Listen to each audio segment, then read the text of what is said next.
Muy buenos días tengan todos ustedes. Sean bienvenidos una vez más a este su pequeño espacio de meditaciones.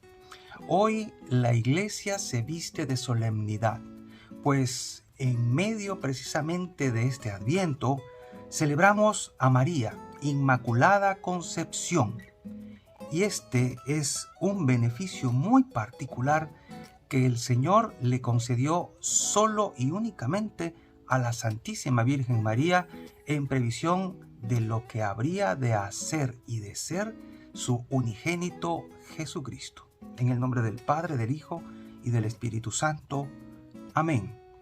Dios nuestro, que por la Inmaculada Concepción de la Virgen María preparaste una digna morada para tu Hijo y en previsión de la muerte redentora de Cristo la preservaste de toda mancha de pecado, concédenos que por su intercesión nosotros también, purificados de todas nuestras culpas, lleguemos hasta ti. Por nuestro Señor Jesucristo, tu Hijo, que vive y reina contigo en la unidad del Espíritu Santo, y es Dios por los siglos de los siglos. Amén.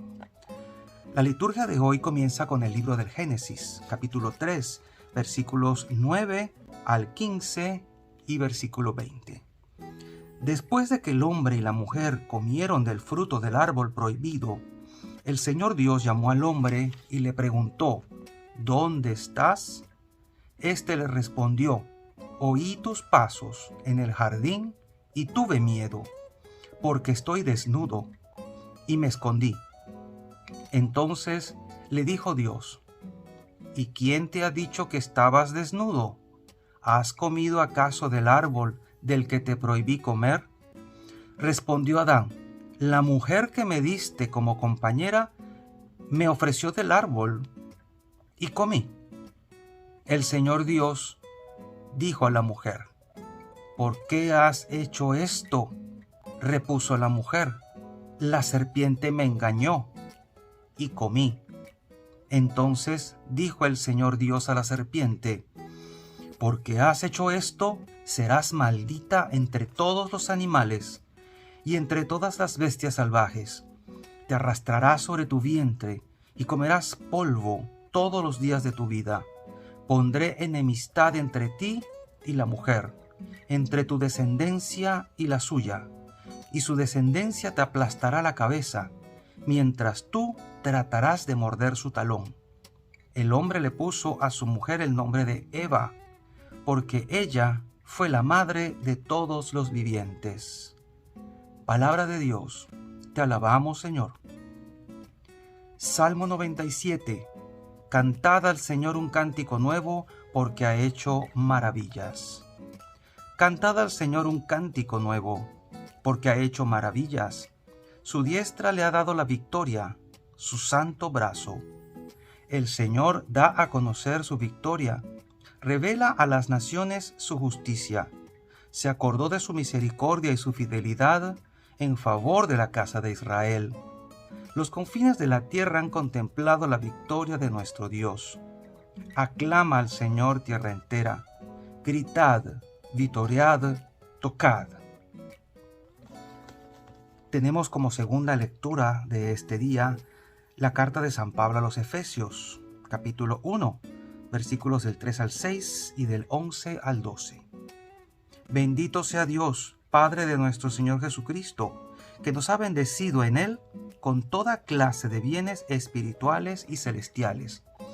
Él nos eligió en Cristo antes de crear el mundo para que fuésemos santos e irreprochables a sus ojos por el amor. Y determinó, porque así lo quiso, que por medio de Jesucristo fuéramos sus hijos, para que alabemos y glorifiquemos la gracia con que nos ha favorecido por medio de su Hijo amado. Con Cristo somos herederos también nosotros. Para esto estábamos destinados, por decisión del que lo hace todo según su voluntad, para que fuéramos una alabanza continua de su gloria, nosotros los que ya antes esperábamos en Cristo. Palabra de Dios, te alabamos, Señor. Y el Evangelio de hoy es el de San Lucas, capítulo 1, versículos 26 al 38. En aquel tiempo, El ángel Gabriel fue enviado por Dios a una ciudad de Galilea llamada Nazaret, a una virgen desposada con un varón de la estirpe de David, llamado José. La virgen se llamaba María. Entró el ángel a donde ella estaba y le dijo: «Alégrate, llena de gracia, el Señor está contigo». Al oír estas palabras, ella se preocupó mucho y se preguntaba qué querría decir semejante saludo. El ángel le dijo: «No temas, María, porque has hallado gracia ante Dios. Vas a concebir y a dar a luz un hijo, y le pondrás por nombre Jesús. Él será grande, y será llamado Hijo del Altísimo. El Señor Dios le dará el trono de David, su padre, y él reinará sobre la casa de Jacob por los siglos, y su reinado no tendrá fin». María le dijo entonces al ángel: «¿Cómo podrá ser esto, puesto que yo permanezco virgen?» El ángel le contestó: «El Espíritu Santo descenderá sobre ti, y el poder del Altísimo te cubrirá con su sombra. Por eso el santo que va a nacer de ti será llamado Hijo de Dios. Ahí tienes a tu parienta Isabel, que a pesar de su vejez ha concebido un hijo, y ya va en el 6º mes, la que llamaban estéril, porque no hay nada imposible para Dios». María contestó: «Yo soy la esclava del Señor, cúmplase en mí lo que me has dicho». Y el ángel se retiró de su presencia. Palabra del Señor. Gloria a ti, Señor Jesús. Hoy pues la iglesia está de solemnidad y hoy es misa de precepto, o sea, hay obligación de acudir a la Santa Misa como si fuera día domingo. Y ustedes se preguntarán, ¿qué es eso de la Inmaculada Concepción? ¿Acaso es una simple advocación más de la Santísima Virgen María? Pues déjenme decirles que no es una simple advocación, es una consecuencia de la maternidad divina, y en previsión a que ella iba a ser la madre de Jesucristo, verdadero Dios y verdadero hombre, Dios la preservó de la mancha del pecado original. Así como oyen, del pecado original. Y ahora que tanta gente duda de tantas cosas, hasta incluso de lo del pecado original, pues es importante volver a recordar esto del pecado original. Todos nacemos con el pecado original. Incluso los niños más pequeñitos tienen el pecado original, contraen el pecado original ya por el hecho de ser humanos en el vientre de sus madres. Por lo tanto, hemos visto cómo en el libro del Génesis se hace referencia al pecado, a ese primer pecado que cometieron nuestros primeros padres, Adán y Eva, al comienzo de todo. Y esa mancha, esa herida que quedó en el ser humano la contraemos todos y nacemos con ello. De ahí la necesidad del bautismo. Y vámonos a la declaración del dogma. El día 8 de diciembre de 1854, Su Santidad Pío IX definía solemnemente como dogma la Inmaculada Concepción de María. Y dice el texto: declaramos, proclamamos y definimos que la doctrina que sostiene que la Beatísima Virgen María fue preservada inmune de toda mancha de la culpa original en el primer instante de su concepción, por singular gracia y privilegio de Dios omnipotente, en atención a los méritos de Cristo Jesús, Salvador del género humano, está revelada por Dios. Fin de la cita. En el momento de ser concebida, María no contrajo ese pecado original, heredado del pecado de los primeros padres, por el que todos nosotros, antecedentemente a todo acto personal, somos ya, desde el comienzo, según la carta a los Efesios capítulo 2, versículo 3, hijos de ira. La frase de San Pablo, traducida literalmente, dice que éramos por naturaleza hijos de ira. Y esta frase no tiene el sentido metafísico de lo que es esencialmente, ni de algo que afecta totalmente todo nuestro ser, corrompiéndolo plenamente, sino el sentido histórico de lo que se es. En este caso, pecador, hijos de ira, desde que se comienza a existir. Esta situación, como se puede ver, es entonces herencia del pecado de Adán, y así lo afirma expresamente San Pablo.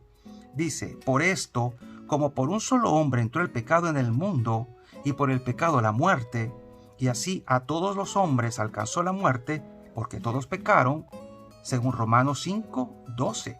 La frase final, porque todos pecaron, no se refiere a pecados personalmente cometidos por los hombres, sino al mismo pecado de Adán, en cuanto transmitido a todos sus descendientes.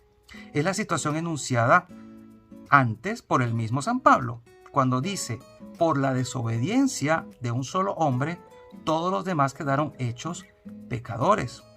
Entonces el pasaje de Efesios 2, capítulo 2, versículo 3, es importante porque establece una relación entre la situación del pecado original, en que somos concebidos y nacemos, y la debilidad por la que fácilmente incurrimos en pecados personales.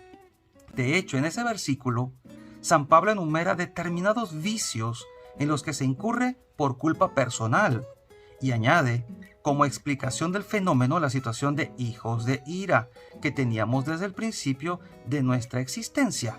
De modo análogo, aunque inverso, el don de la inmunidad del pecado primero se dio a María, en orden a una santidad suya, personal, perpetua, es decir, como comienzo de un plan de santidad total en ella.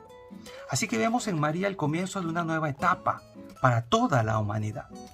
Si Jesucristo iba solamente a nacer de María sin concurso de varón, era necesario entonces que la carne de María fuera totalmente limpia, que no tuviera corrupción ni manchas de pecado, puesto que Jesús libraría al pueblo de sus pecados. Y si iba a vencer Jesús a Satanás, era necesario que Satanás no hubiera tenido nada que ver en la carne de María para que de allí naciera Cristo, que vencería luego a Satanás. Es hasta lógico pensar que tuviera que ser así. En virtud de que María iba a ser madre del Salvador, ella debía ser pura, la purísima, como todos la llamamos en este día del dogma. Así que esto tiene muchas implicaciones muy bellas para el ser humano. Algunas son muy largas de explicar en una breve meditación de 15 minutos y no nos va a dar tiempo.